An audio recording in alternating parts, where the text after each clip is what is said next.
जय गुरुदेव धन गुरुदेव। तो आइए चलते हैं आज प्रकृति के बिल्कुल बीच में हमारे संतों के द्वारा बनाया गया बहुत ही खूबसूरत स्थान है। यहाँ हर एक कोई आना पसंद करता है।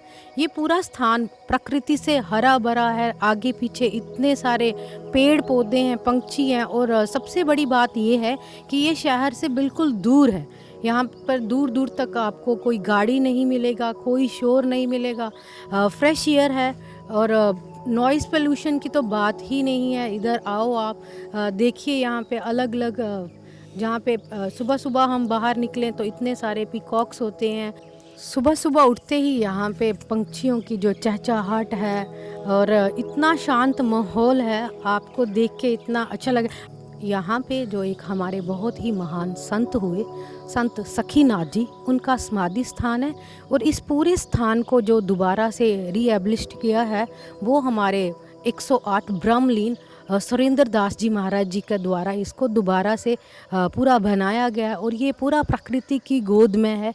यहाँ पे एक बहुत बड़ा हॉल है, देन उसके लिए रहने के लिए बहुत अच्छे कमरे हैं। कोई भी आ सकता है, यहाँ पे रुक सकता है और अपने जितने भी संतों के द्वारा बनाई गई चीज़ें हैं उनको आके देखे और उनको और जाके प्रमोट करें। लोग सोचते हैं कि और जगहों पे जाते हैं कि उनके पास ही ये ऐसी चीज़ें हैं, बट तो जैसे आपने देखा ही है कि शहर की जो लाइफ है वो इतनी भीड़ भाड़, इतना शोर और इतना ज़्यादा पॉल्यूशन है। बट ये स्थान जो है वो उससे बिल्कुल हटके है, जहाँ पे ना ही किसी चीज़ का शोर है और ऊपर से यहाँ पे अलग अलग प्लांट्स लगाए गए हैं, अलग अलग वो है, जिसकी वजह से ये पूरा ही इतना शांत माहौल है। जहाँ हमारे लोग हैं उन्होंने भी ऐसा बहुत कुछ बना के रखा है, बस फ़र्क इतना है कि इतनी अवेयरनेस नहीं है हम लोगों को। जितनी ज़्यादा हमको अवेयरनेस आती जाएगी, जहाँ हम दिखाते जाएंगे एक दूसरे को इसको, तो और भी ज़्यादा लोग प्रभावित होंगे और लोग यहाँ पे आएंगे। तो ये बिल्कुल शांत जगह है। नहीं, वैसे कि योगा के लिए हमें बिल्कुल एक पीसफुल इन्वायरमेंट चाहिए होता है, उसके साथ साथ में प्रकृति के, ये तो बिल्कुल ही प्रकृति की गोद में है। तो यहाँ के लिए योगा का सबसे जिसको आप बोल सकते हैं सबसे बढ़िया स्थान है। उसके साथ साथ में ही यहाँ पे मेडिटेशन के लिए एक पूरा शांत माहौल है, जहाँ पे आपके आराम से आप बैठ सकते हैं। बिन इधर इतना भी है कि आपको किसी गाड़ी की आवाज़ तक भी नहीं सुनाई देती है। साथ साथ में जो यहाँ पे खाना बनाया जाता है वो बिल्कुल सात्विक खाना है।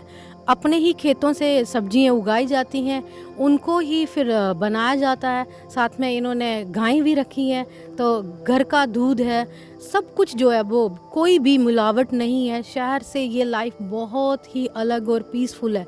जैसे कि आज की लाइफ में लोग बहुत ही ज़्यादा डिप्रेस्ड हैं और चाहते हैं कि वो कोई ऐसी जगह जाएं, तो उनके लिए ये जगह बहुत ही बेस्ट है।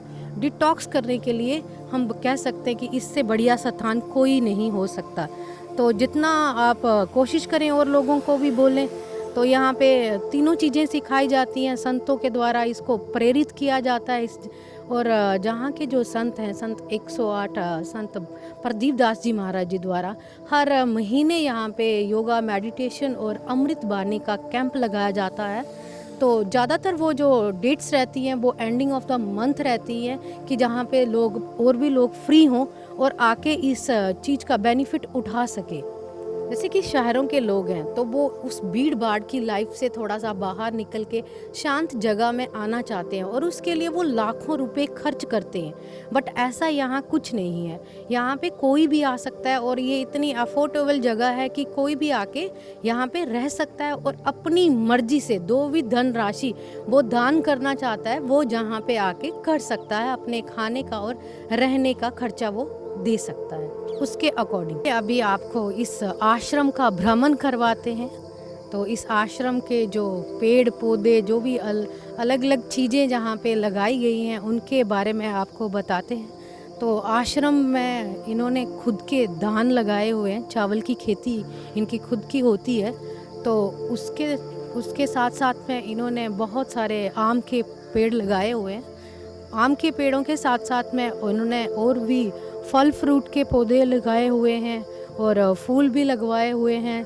तो आइए इस पूरे आश्रम की एक-एक चीज़ को आपको बताते हैं यहाँ पे क्या-क्या है। अलग चीज़ें बनी गई हैं, उनके बारे में अभी आपको दिखाते हैं कि यहाँ पे क्या-क्या है। तो सबसे पहले आपको यहाँ पे बताते हैं कि जो महान संत हैं, उनके जो समाधि स्थान बने गए हैं, उनके बारे में। जो हमारे जो संत 108 ब्रह्मलीन संत सुरेंद्र दास जी महाराज जी और उनके साथ में ही सखीनाथ जी महाराज जी का स्थान बनाया गया है। जो आप देख रहे हैं ये सत्संग हॉल है। यहाँ पे संतों का द्वारा संत सम्मेलन, संत समागम, सामूहिक शादी, इवन की योगा और मेडिटेशन की क्लासेस भी करवाई जाती है। उसके साथ साथ में ही मेरे पीछे वाली जगह आप जो देख रहे हैं, तो ये है संत सखीनाथ जी का तप स्थल, जहाँ पे उन्होंने कई वर्षों तक साधना करी। वो किसी से मिलते भी नहीं थे, अकेले बैठ के यहाँ पे तपस्या करते थे, सुबह और शाम शंखनाद करते थे। उसके साथ में ये धुनी लगा के धुनी की पूजा करते थे, इसीलिए इनको धुनी वाले बाबा भी बोला जाता है। तो ये है हमारे संतों की कुटिया, जिसमें पूरे जितने भी हमारे संत हैं उनका पूरा इतिहास संजो के रखा गया है। कि आइए अभी आपको उसके बारे में थोड़ा दिखाते हैं।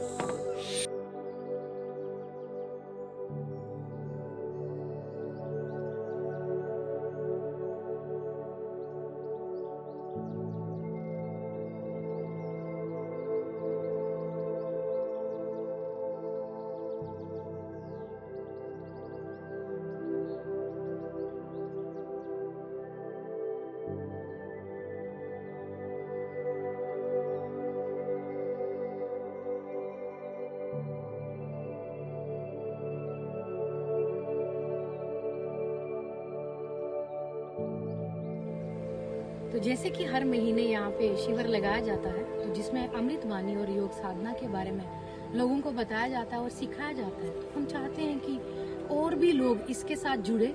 नेक्स्ट जो डेट्स है वो 21 से लेके 23 नवंबर की हैं, तो उसके लिए ज़्यादा से ज़्यादा लोग इधर आएं और इस चीज़ का बेनिफिट उठाएं और भी लोगों को इस मैसेज को आगे से आगे फॉरवर्ड करें, ताकि इसमें और लोगों को आके बेनिफिट हो। इस प्रोग्राम में शामिल होने के लिए आप ग्लोबल रविदासिया वेलफेयर ऑर्गेनाइजेशन की टीम के साथ संपर्क करने के लिए नीचे दिए गए नंबरों पे संपर्क कर सकते हैं। उसके साथ साथ ही हमारा जो YouTube चैनल है ग्लोबल रविदासिया, इसको सब्सक्राइब करें, इसको और भी लोगों को सब्सक्राइब करने के लिए प्रेरित करें। आप सभी को हमारी पूरी टीम की तरफ से जय गुरुदेव, धन्यवाद।